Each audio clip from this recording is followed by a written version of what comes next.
wholesale makes me look like the biggest bubble tea guy in the country, right? If I can be the guy who's wholesaling. But I realized the guy who wants to buy from me wants to buy it as cheap as possible. And I don't want to sell to that guy. I want to take the import cost and I want to sell it to the consumer. That's good. Like, I want to skip that. So I looked at all the revenues of this is what is making me money. My 5 shops that I opened, 1 is making me money. Close the 4. The market, best cash flow injection I can ask for, gets my name out there, perfect market research. I know exactly which flavors are selling, which ones are not, and I'm creating a brand. Keep that. Wholesale, cancel. So Nice. I was very honest with myself and didn't put the amount of energy that I put into building that section into consideration when cutting it. Because if you think, but I've worked so hard for this. Sure. And then also saying, but I've spent so much money. I had 5 shops. The first shop I opened, for example, was in Laudium. Laudium. I had never been there. How'd you end up there? I advertised, I did market. So what happened, started the bubble tea. Random person from Laudium emailed me and said, listen, we want you to pop up. I said, okay, I've never been there. I know it's close to Pretoria. Why not? I'll come. And they had a sweet shop called Yassine's, and they allowed me to pop up there for Saturdays and Sundays. And you are standing there yourself, like when I met you. My mom has a BMW X3 that my dad bought before he died. We didn't have a bakkie at that stage. I loaded an entire market setup in the back of my mom's BMW. And I worked it. It was fantastic. You know what? It was fantastic that I did it for the first 6 months. So my daughter was 6 months old. My husband and my mom was looking after her, and I was hustling. What I learned in those 6 months is exactly how my staff need to run the store so that they can't bullshit me. That they can't tell me, and how do I monitor my stock? It's a cash fluent business. So now you got people going to market. How do I know that some of the 50 rands are not going? Those 6 months was really. But anyway, my first shop was in Laudium. I did so well for 2 years. It's halal. It's vegan. Muslim people don't drink, but they like different, funny, new foods, right? So just fit. Opened a shop there, made my money. What happened? Laudium is an Indian community. Indian communities look after their own. Sure. Me, Afrikaans, I was accepted and welcomed, and it was great until they realized I was printing money. And so then the next guy came in. Sure. And then I said, no hard feelings. I understand. Your community, you built it. You should make your money. So good. I'm off to the next one. That is so good. So you need to... There's like a book there, man. That's so good. That is so good. No, but you need to just be brutally honest with yourself and say the things that no one else wants to say. I'm interrupting you because like your story is so layered and so rich. You know the thing you said to me, which is like stuck out. You said, had 5 stores, closed 4. I just went, pause. Yeah. Any of you ever had to close something you've opened? Yeah? It's like a gut-wrenching feeling, right? Like you start thinking about those nights and those dreams. And you genuinely feel like you feel like you failed, right? So what happened with me is that we're in the retail space, and we've opened the first shop in Stanley Avenue in close to Auckland Park. Yes. Park. Yes. So we're only supermarket there for about 4 kilometers, unless you go to Randstad. Did well 2020, beginning 2021. By the end of 23, we opened another shop in Cape Town, and then by the end of 2023, we had money, and we wanted to scale and grow the business. And in 3 months of 2024, so it was Feb, March, April, opened 3 shops in 3 months. As a startup, we soon realized we're not going to make 5 times more money having 5 shops. That's so good. So by the end of... We're not going to make 5 times more money having 5 shops. And we thought 100%. The first shop will make the same. 100%. We were a small business, a family business. We had to hire 5 times more people to run the shops. Cash flow. 5 times more you cuck. don't know where the money's going. Exactly. By the end of 2024, I closed 3. The last one I literally sold at the end of July 2 days ago. So now we're stuck with the one in Stanley Avenue.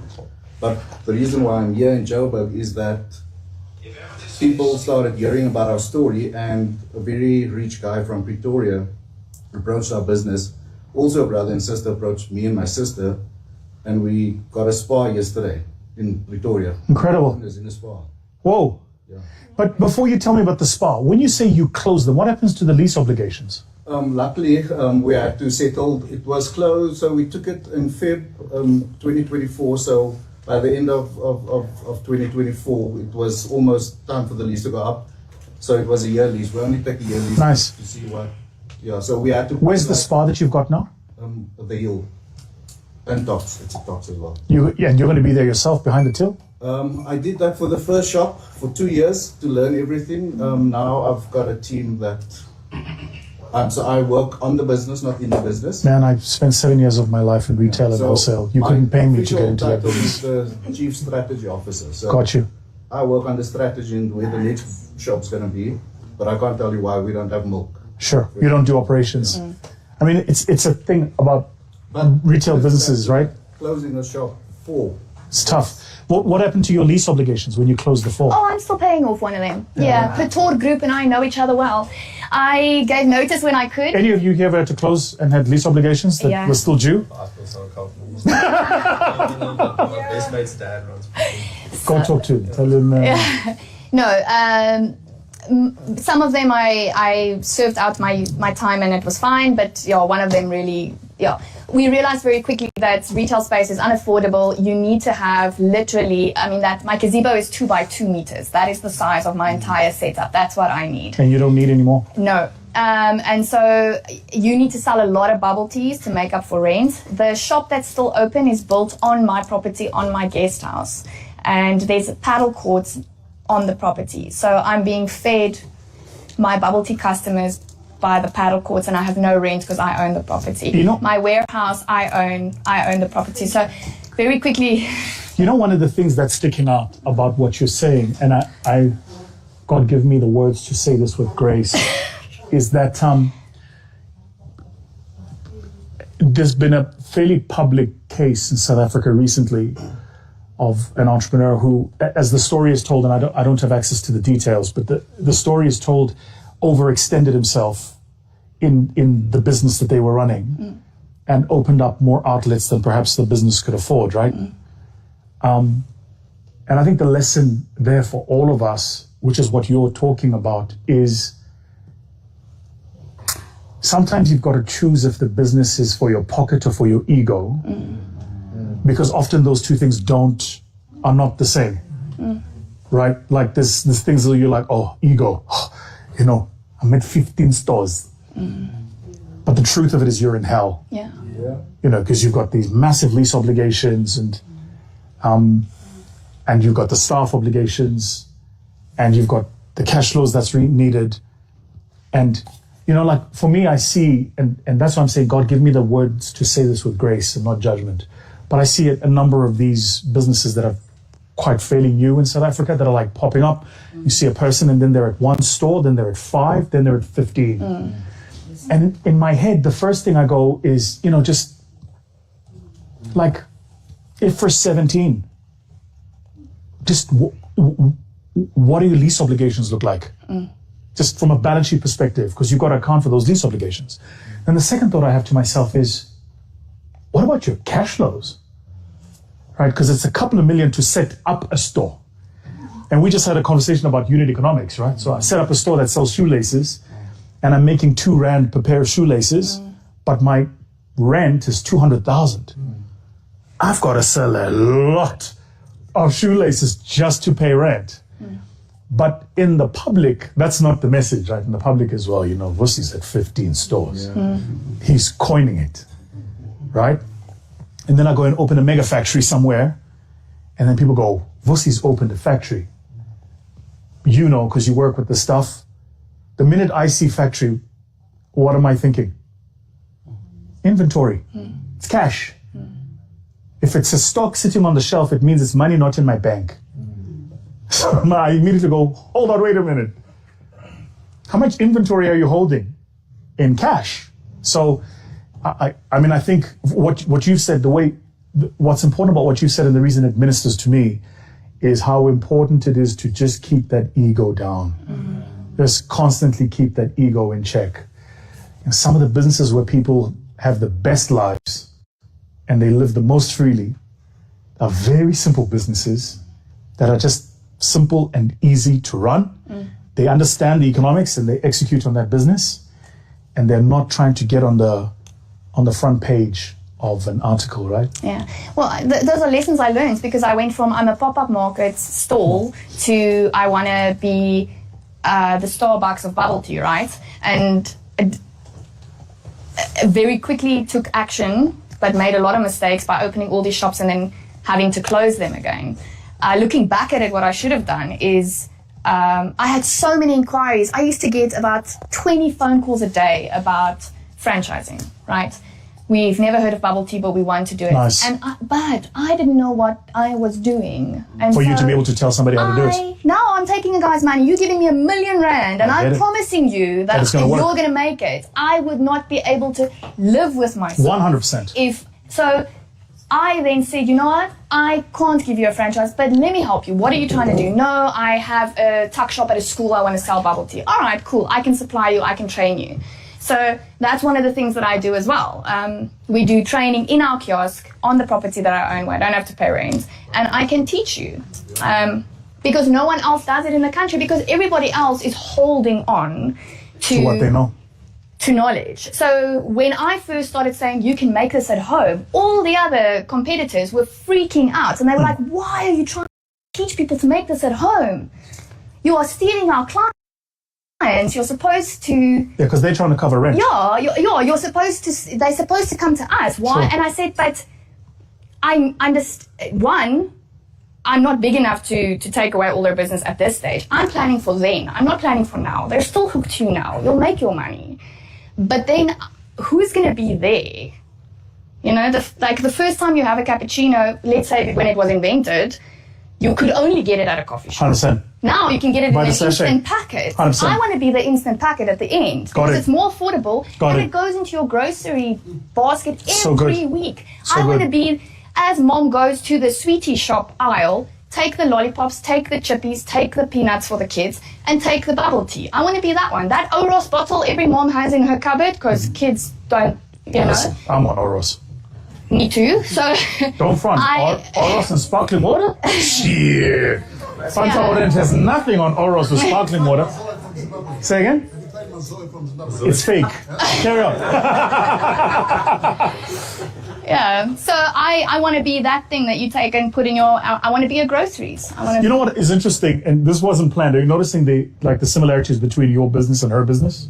Both of them are trying to approach how do you disrupt the market and how do you scale without the limitations of what it ordinarily would take to scale.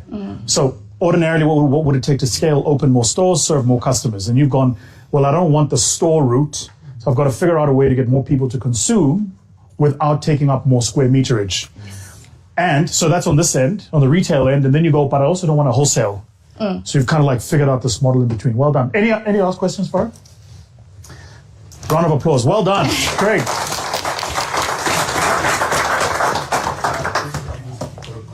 Go for it. We're almost out of time. I think we've got another 15 minutes. So anybody who's got last questions, please feel free. By the way, how did we do for value? You guys, did you get value from this? Yeah. Excellent. Yeah. So I'm from Bophuthatswana. Oh dear. You shouldn't be saying oh dear. Bops. That was a lovely place. It was the best place that ever existed. Bophuthatswana is Mangope's territory, right? That's right. Yeah. That's right. You had Bob TV. That's great. So the reason why I'm asking this question or saying where I'm from is how do you... Just hold on to it like this. It's okay.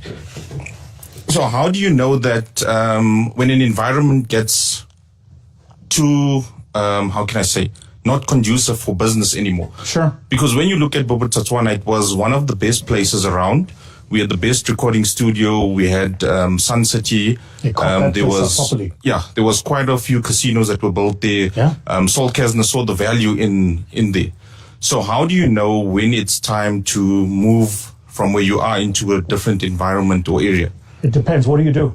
So I do branding, printing. And have you seen business improve or decline?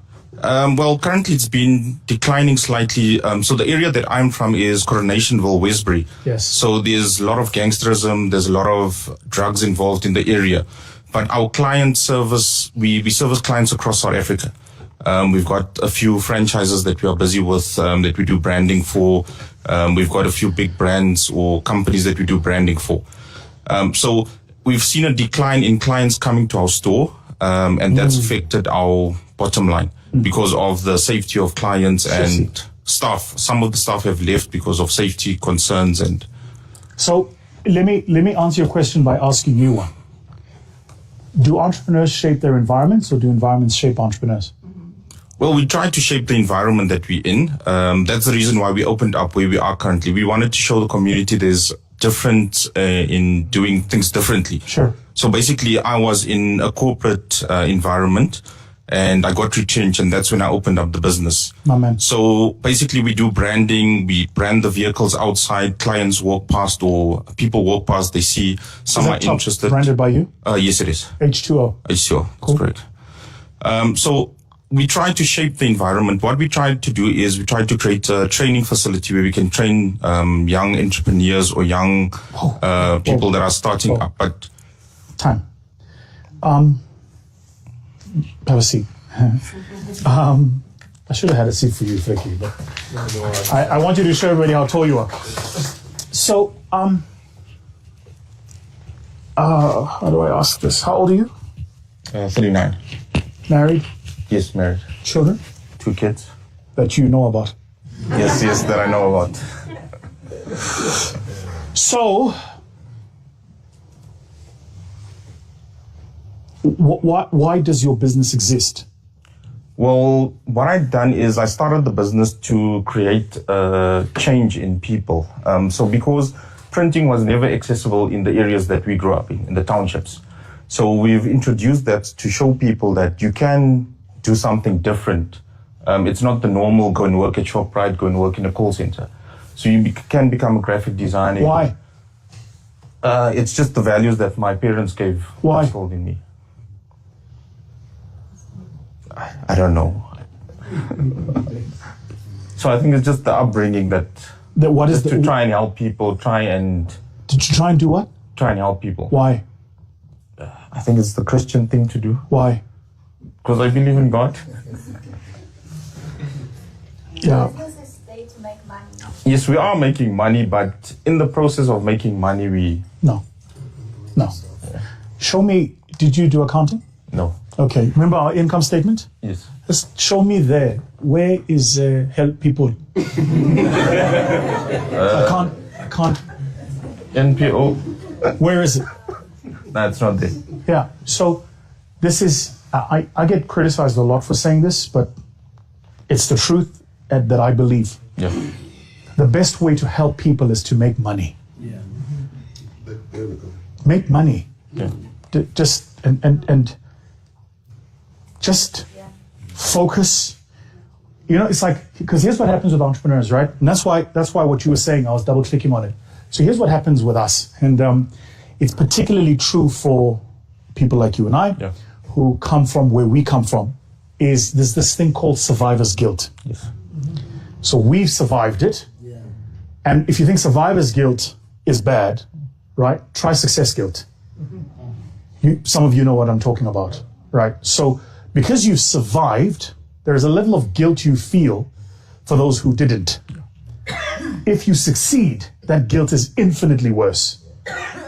And before you feel the guilt, the people with whom you grew up will tell you that you should be guilty.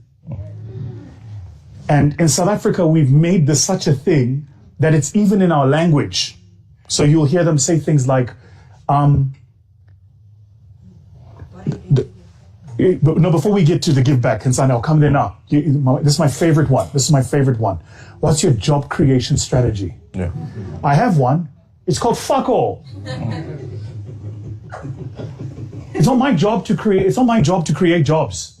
It's my job to build a business that creates value, and from value, jobs will come.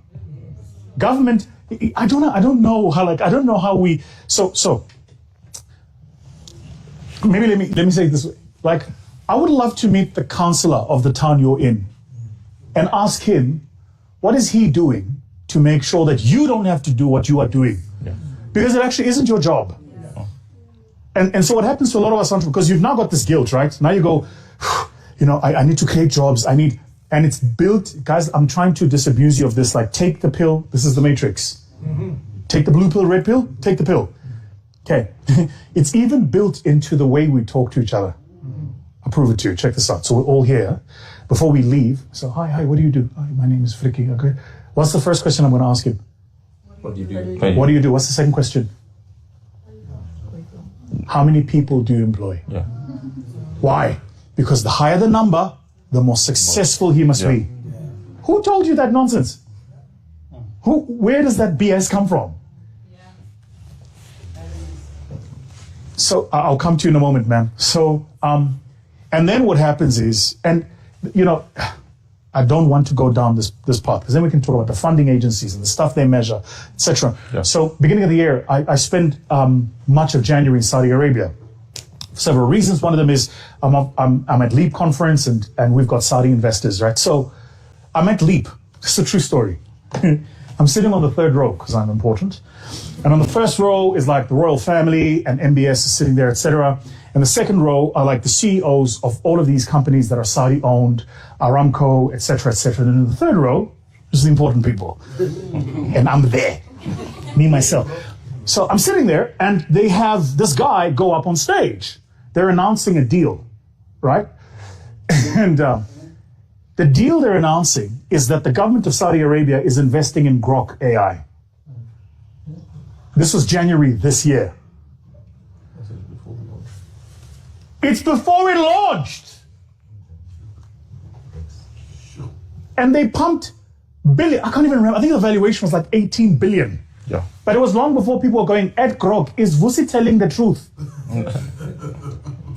Okay, so. What was the value of an $18 billion investment based in? Expectations. But it was based on the economic value of what we believe this Grok thing is going to be worth. Yeah. Follow me? I promise I'm making a point. Anthropic, which is the AI company that built Claude, it started that Apple will probably buy them because Apple is really struggling with AI. If you use Siri, you'll know what I'm saying is true. Anthropic just raised money off a $170 billion valuation. Just pause. What is the GDP of Zambia? Anybody know? It's like 100 or something. No, it's less than 100. It's about 40 or 50 billion dollars. The GDP of the entire country of Zambia. If the numbers are wrong, don't kill me, but it's way less than 170 billion. Okay. So, a couple of people in Silicon Valley went and created a company, and they've created 170 billion worth of new economic value that didn't exist. What was their job creation strategy? Nothing. Because that's not the role of business. The role of business is to create value, deliver a good service to your customers, turn a profit, pay your taxes. Creating an impact in society is a function of that, not the purpose of it. So it's a byproduct. 100%. But we have allowed these socialists who read theory from people that are dead. Like I'm trying to figure out, why are you telling me about Karl Marx and Twain? He's dead. And I'm not saying, I don't want to be simplistic. I'm not saying that we shouldn't read history. I'm not saying that political philosophy doesn't matter. I'm not saying ideology don't matter. I'm not saying any of those things. I am saying you can't take a cookie cutter template from 200 years ago or 100 years ago and superimpose it on me to live my life today. I'm not taking that pill. You can call me whatever you want. Go and attack me on Twitter. Put up the hashtag. I don't care. But I'm not taking that pill. So in this room, as an entrepreneur, your job when you leave here is to try and figure out, how do I maximize value? Yeah. And in maximizing value, you create economic value. Jobs are a result. Jobs are not the design. The design of a business is to create value, not to create jobs. Jobs result from value. Value doesn't result from jobs. You don't believe me? Just go and check a Home Affairs. Yeah. So, I'm helping you. No, I understand. So Like, let me finish. Build the business. Do it. But you've got to figure out what is the model of your business that makes sense. Separate your need to do good. Because the best version of you that does the most good is the version of you that's happy, wealthy, and can give back. Because you can't give what you don't have. yeah, sure. Right? So your job is to go, and this is, I'll say another thing. This is particularly why, when I was coming up in my entrepreneurship journey, I don't know if I'm the only one, I really struggled with people and performance management. Yeah. Because you feel like when you're managing people, like you're being... Yeah. Exactly. Yeah, but is my job. My job is to get you to do your job so that we all have a job. It's not my job to be your mate. Once we all have a business and we're all doing our jobs and we're all delivering and we are all honest and we create value, then we can go, maybe we can donate some shoes to a school. Maybe we can have a not-for-profit organization. So maybe the question is this way, I'm going to use a simplistic example, and then I swear I'm going to stop monopolizing the conversation. You can tell us more. Is Bill Gates of better use to society if he builds Microsoft, becomes the wealthiest man in the world, then signs the giving pledge to give away all of his wealth before he dies? Or is he of better use to society if he builds Microsoft to create jobs? Which one? You tell me. Which one? That's it, the first one. Because we obviously want him building Microsoft, creating all this value, paying all these taxes. And by the way, he's got a couple of billion. Now he's funding malaria. He's doing this for... And he's still creating jobs. And he's still... Guys, if you hear, especially, I'm so sorry to be specific, especially black entrepreneurs, you have been socialized into nonsense. You have been told that you must exist to create jobs. No, you must exist to create value. The ANC promised people jobs. You didn't. They must deliver the jobs, not you. Now, they can support your business in an exchange for you creating jobs. Yes. Separate issue. I'm opening a factory. CIFA gives me some funding. They say, we'll give you some funding because in your business plan, we can see new jobs are created.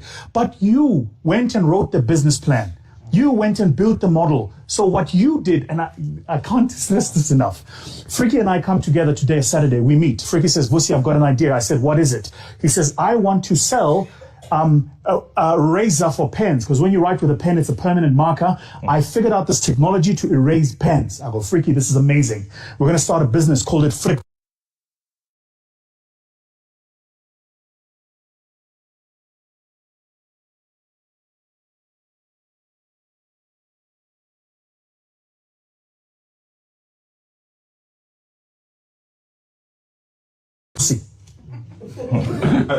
Right, so we start this business. Okay, before Frike and I met,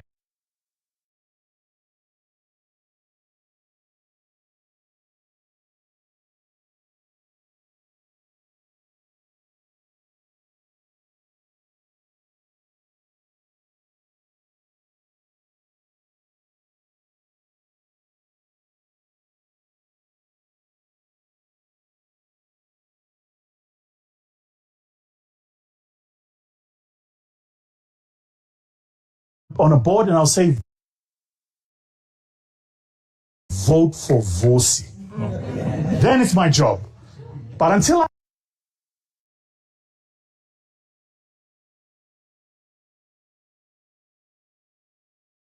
I say that, you, Mr. Failed Government, don't get to make that my job. Because what's happened is you're failing. Now I must come to Westbury, where there's a crime problem, as I hear it, and this problem, and now I'm trying to solve it. That's why I said, does he shape his environment, or does his environment shape him? Because now you've opened your shop, now people are coming in, now there's a crime problem, now you can't hang on to staff, now you can't do this, and you're sitting there trying to figure out, how do I make this thing work? And I'm saying, it's not for you to make it work. Release yourself of the guilt to try and fix a society. That's not the job God gave you. We are on fire today. Hold on, sir. I want him to finish what he was saying, and then I want you to say your point. So, what I wanted to say is, I think our minds have been conditioned when you come from the township or Survivor's guilt, man. Survivor's guilt. So what helps us is sessions like these where we thought we knew about business, or I thought I knew about business, but seeing a lot of these things, it's like... So we have a scorecard that we use in the business. It's different for different businesses, but we call it MTN, metric that matter. Every business has a set of metric that matter. And what the scorecard does is it allows you to answer a series of questions, and at the end, you know the top 3 things you should be measuring. So you don't sit there with the guilt of trying to measure, how do I keep people employed? Yeah. Because if she was trying to figure out how did she keep people employed, she wouldn't have closed 4 shops. Yeah. She would have stayed with 4 shops. She would have gone bankrupt. She wouldn't be in this room, and the people she currently employs would not have a job. We have been so deeply, I feel so passionately about this, we have been so deeply conditioned to think that it is our job to fix society. It isn't. It's our job to create value for society. Those to whom we pay for the value we create, this thing we call tax, their job is to fix it. I come from Benoni. Okay, it breaks my heart to drive through Benoni town. When I was growing up, you could go to Benoni Plaza on a Saturday. On Christmas, my dad would drive us to Benoni, and they had these lights that would hang all over Benoni city. And he'd take us on the lights. No lights now. Lights are gone. Plaza, gone. The place I come from, Wattville, was surrounded by factories. Factories, gone. My house, true story. My house was, as the gyro flies, 200 meters away from a railway line. That railway line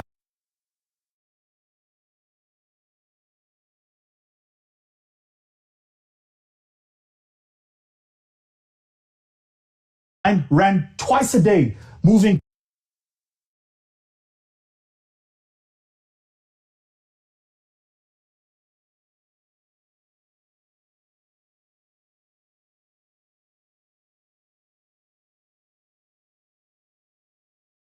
I've got to move it. I've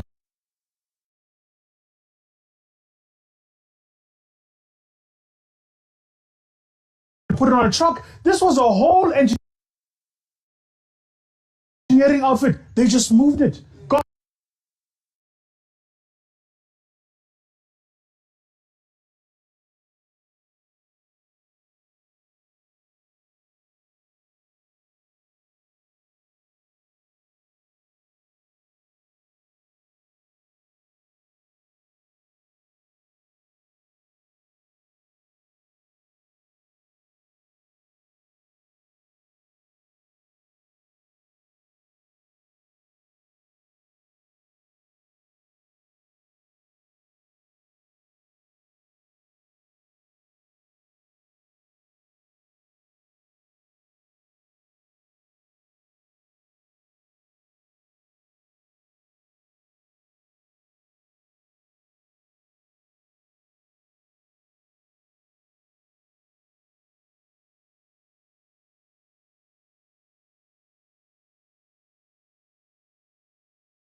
Abuse yourself. If it's an area where you can do business and you can make money, do it. And in making money, do it ethically. Yeah. And pay people a decent wage and be a contributing member of society. And when you want, you're a man of faith, I am, as it is my belief to give back, it is from that which I make, I give back. But I have to plant on good soil. Yeah. Why am I planting this thing if I'm planting here and you can't even keep the lights on? No. No. Stop. Time out. Today, you have now taken the red pill. You're not doing that stuff anymore. So when you leave here, you've got to figure out what are the metric you've got to measure to keep your business running, to keep you and your family happy, to protect the investment you've made, so you can be a contributing member of society. That's why these sessions are so powerful. Yeah. Because it's not until somebody actually says it that you go, this actually makes sense. And I think you can tell I feel very strongly about this. Yeah. This is precisely the reason why you know. Yeah. Say your question. Let me be quiet with what I wanted to say next. Many years ago, I was in exactly that position. Okay. Right? I grew up in Yalos. I started this film company. I produced probably my first co-production with Skinner. Yeah. I went from, now just to that, 1996, 10 years, 10 million bucks. Yeah. Sure. And from 10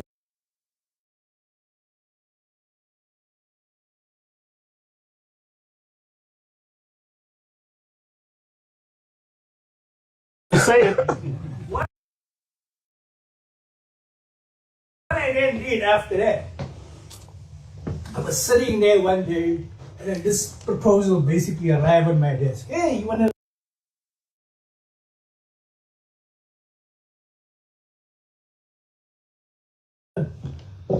pitch for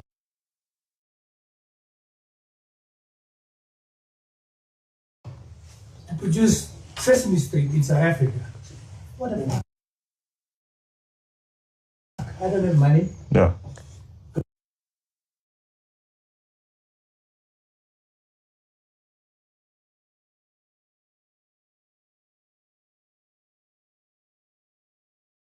Go to the shop, make a couple of prints, but I know because I've been in New York, so I know I have become over the years. I have run Takalani Sesame in South Africa. That was you? You raised the whole generation, man. Look at us. Look at us. Huh? Whole generation. Sorry, I had to finish it. So while I was running Takalani Sesame, I went to New York. I said, you know what? And also because I have an affinity for Nigeria. Yeah. I spent half of my life in Nigeria. Wow. I just visited the last time you won't know. That's my favorite place. In Nakure.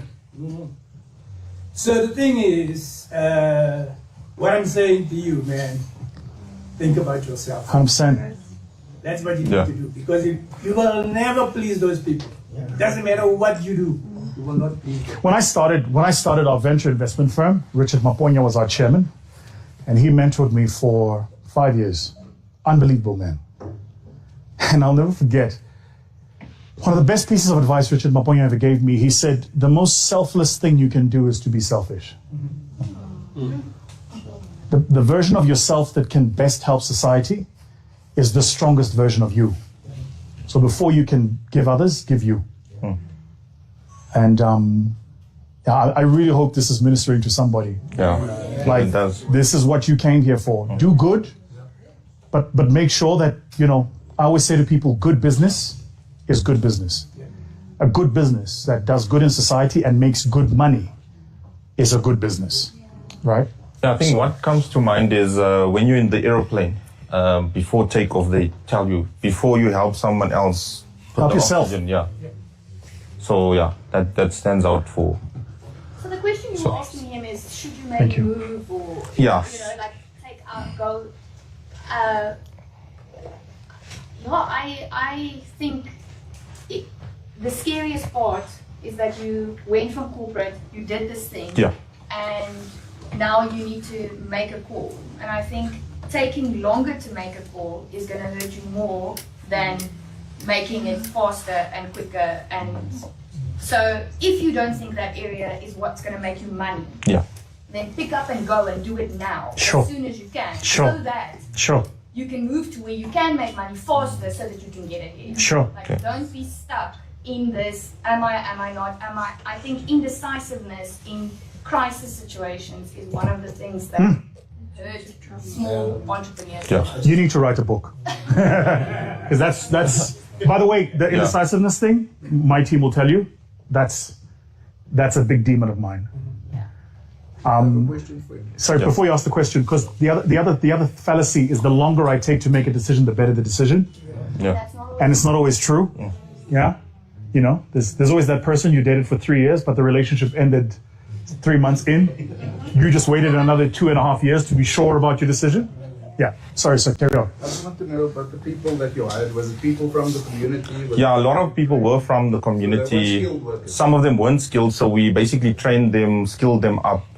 But what I've done now is I've gotten a few guys that are in the profession that are skilled, so things have improved drastically, but Nice. it's just the current area that we are in. So we have a lot of online clients that don't come into our offices. We do a lot of big jobs as well, like in Pretoria, Durban, all those type of places. But the only thing is like the walk-in clients where our actual production happens. That is just the concern. Yeah. The thing about that is the rent is probably low. Yeah, the rent is And how many affordable. clients are really in today's day Walking in. into an office? Well, we offer print-on-demand services as well. So we have those normal walk-in clients that we deal with daily. Yeah. And then we've got our big clients where we do 3D signs, where we do branding of buildings, all those type of stuff. Many years ago, I did an engagement for Discovery, the leadership summit. Not the Discovery Leadership Summit, but they were having a leadership summit for the executive team.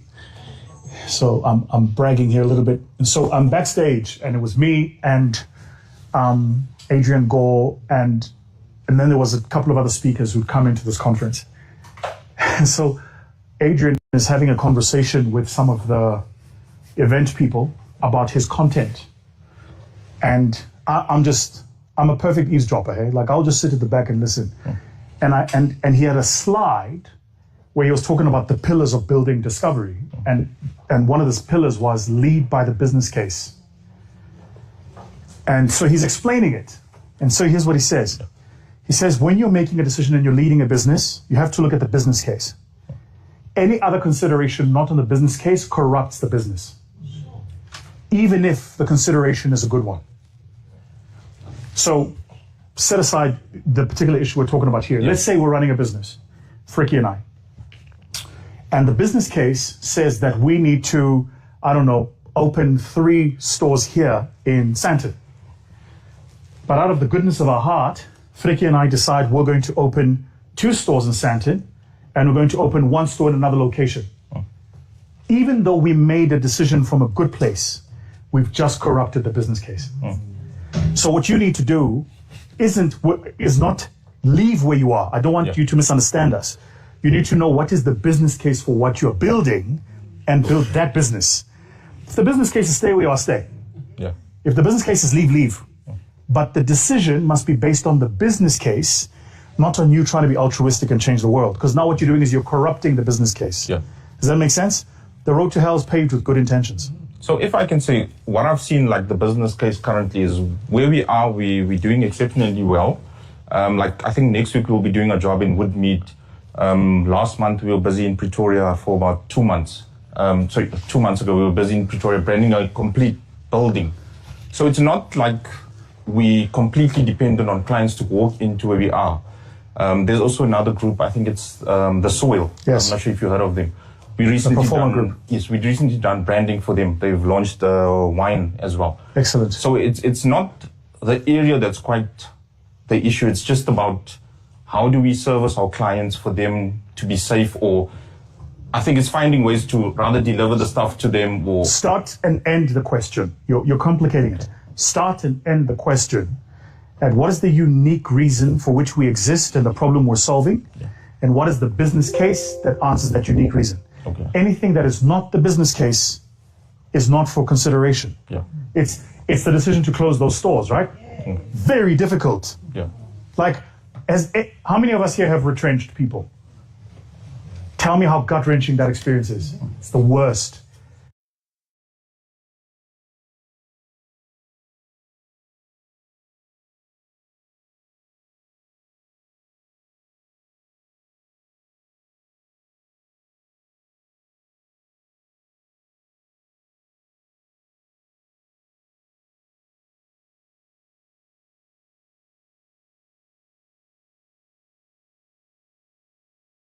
That answers that unique reason. Okay. Anything that is not the business case is not for consideration. Yeah.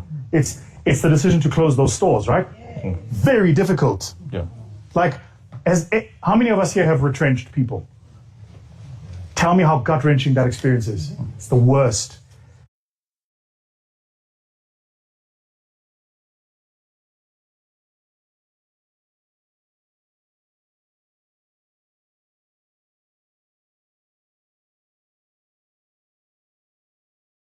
That answers that unique reason. Okay. Anything that is not the business case is not for consideration. Yeah. It's the decision to close those stores, right? Very difficult. Yeah. Like, how many of us here have retrenched people? Tell me how gut-wrenching that experience is. It's the worst.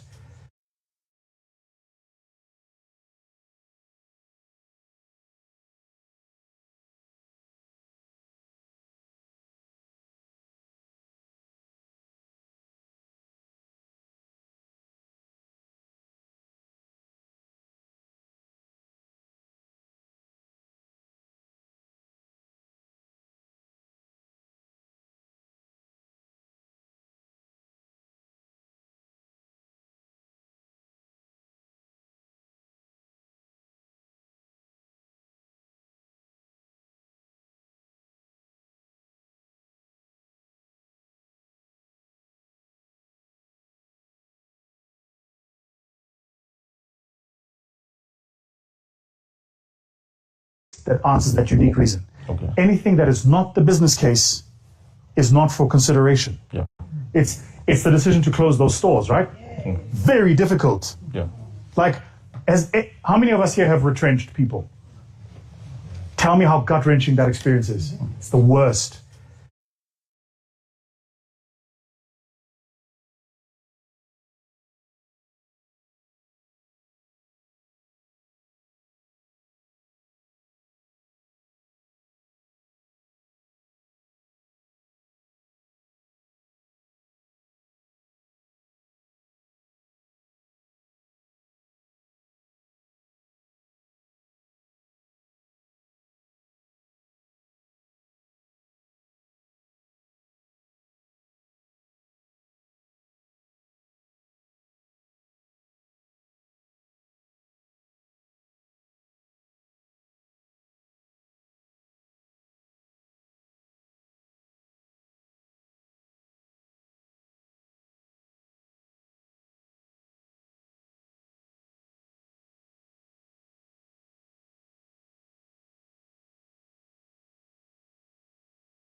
That answers that unique reason. Okay. Anything that is not the business case is not for consideration. Yeah.